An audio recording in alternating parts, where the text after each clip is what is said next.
Dear students, welcome back to my channel Enjoy Learning. In this video, I'll teach you how to solve question number 2 and 3 of exercise 9.2. So let's quickly begin with question number 2.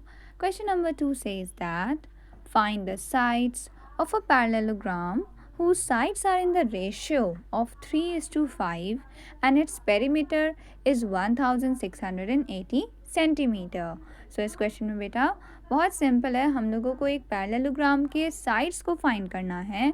हमें उन sides का ratio given है. सो अगर ratio given होता है तो हम लोग साइड्स बहुत ही ईजिली फाइंड कर सकते हैं. We know that. तो रेशियो है साइड्स का 3:5 और उस पैरेललोग्राम का जो पेरीमीटर है वो है 1680. तो सिंपल देखिए बेटा, हम लोग क्या लिख लेंगे. The sides of parallelogram are in the ratio 3:5.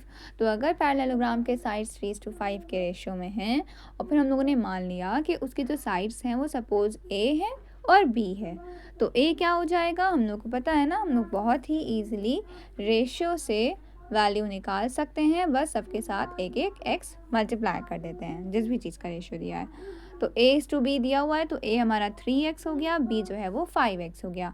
Perimeter भी दिया हुआ है. अब पेरीमीटर में a और b की वैल्यू पुट कर देंगे और हमें x मिल जाएगा. सो पेरीमीटर का फॉर्मूला क्या होता है, बस आपको वो लर्न होना चाहिए. तो इट इज़ 2a + b. सबसे पहले जो गिवन होता है उसको इस तरीके से लिखते हैं, फिर उसके बाद उसके नीचे पेरीमीटर के नीचे पेरीमीटर का फॉर्मूला लिखते हैं एंड इस साइड पे तो हमारी वैल्यू नीचे चलती जाती है. 1680 नीचे हमने कॉपी डाउन कर लिया. द नेक्स्ट स्टेप में हमने ए और बी की जगह पे ए और बी की वैल्यू पुट कर दी, बाकी सब एज इट इज़. फिर उसके बाद 3x + 5x किया जो कि क्या हो गया, 8x हो गया.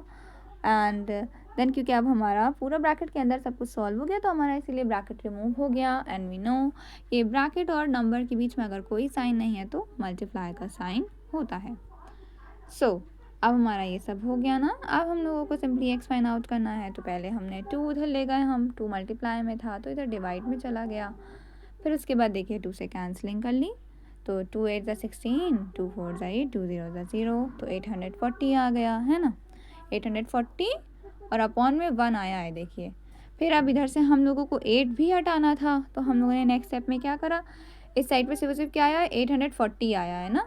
तो 840 आया था. अब इधर से जब हमने 8 हटाया तो वो इधर कहाँ चला गया, वो भी डिवाइड में चला गया क्योंकि 8 × x था.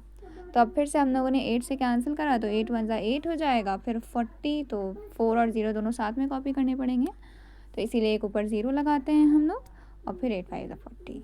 तो हमारा x आ गया 105. अब x मिल गया. अब हम लोग को साइड्स मिल जाएंगे ना, क्योंकि साइड्स में बस x ही तो नहीं पता था, हम लोग को x मिल गया है.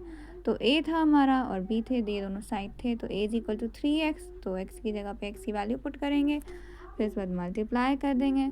तो 3 × 105 आपका 315 सेंटीमीटर आ जाएगा. एंड सिमिलरली b की जगह पे b की वैल्यू हम लोग पुट कर देंगे.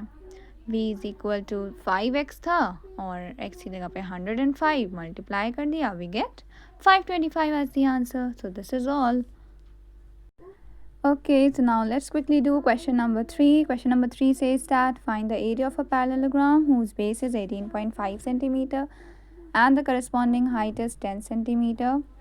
So इसमें भी बेटा हम लोगों को पैरेललोग्राम का अब एरिया फाइंड करना है. हमें पैरेललोग्राम की बेस और उसका हाइट पता है. सो हम लोग सिंपली फॉर्मूला हमें लर्न होना चाहिए, हम लोग अपना एरिया बहुत ईजिली फाइंड आउट कर लेंगे. ठीक है बेटा. तो देखिए हम लोग को सिंपली बेस एंड हाइट पता है. तो सबसे पहले जो हमें गिवन होता है क्वेश्चन में, हमेशा क्वेश्चन में जो गिवन है वो लिख दिया करिए. अगर आगे की जो सॉल्विंग है अगर उसमें कुछ मतलब रॉन्ग भी हो जाता है तब भी आपको मार्क्स मिल जाते हैं गिवन के, है ना. तो इसीलिए जो जो क्वेश्चन में दिया हुआ है वो तो ज़रूर हमेशा लिख दिया करिए. तो हम लोगों ने लिख दिया. अब एरिया का सिंपली फॉर्मूला लिखा. एरिया का फॉर्मूला होता है एरिया ऑफ पैरेललोग्राम. आपको यहाँ पे पूरा फुल लिखना है बेटा. Area of parallelogram is equal to base into height. फिर बेस की जगह पे बेस की वैल्यू, हाइट की जगह पे हाइट की वैल्यू, फिर उसके बाद सिंपली अपना मल्टीप्लाई कर दिया. जब हम लोग मल्टीप्लाई करेंगे तो आप इसको देखिए किस तरीके से कर सकते हैं. सिंपली पॉइंट हटाया, अपॉन पॉइंट के बाद सिर्फ एक डिजिट है तो अपॉन में एक 10 लगा था, है ना. 10 और 10 ये वाला कैंसिल हो जाएगा तो आपका सिर्फ क्या आ गया, 185 आ गया. तो 185 और एरिया की यूनिट हमेशा क्या होती है, सेंटीमीटर स्क्वायर होती है. ये देखिए बेटा, और ये जो डायग्राम है ये भी बहुत इम्पॉर्टेंट है कि अगर हम लोगों को अगर हम लोगों को बेस दिया हुआ है और करस्पॉन्डिंग हाइट दी हुई है तो उसका कैसे हम लोग उसको ड्रॉ करेंगे। हमने आपको सिंपली बताया था ना कि पैरेललोग्राम में आमने सामने वाले साइड्स इक्वल होते हैं, तो ये भी 18.5 है, ये भी 18.5 है, और जो हाइट होती है वो बहुत इंपॉर्टेंट होती है। सो बेस हम लोग उसी साइड को कहेंगे जिसके ऊपर हाइट आके फॉल हो रही होगी। तो क्योंकि हम लोग को दिया हुआ है कि 18.5 बेस है, तो इसका मतलब जो हाइट है वो इसी के ऊपर आके फॉल हो रही है ना। तो सामने वाला जो कॉर्नर होगा उससे आप नीचे हाइट ड्रॉ करेंगे सामने वाले बेस पर, तो वो हमारी हाइट क्या है, 10 centimetre. Okay, this is your answer, that's all, good luck.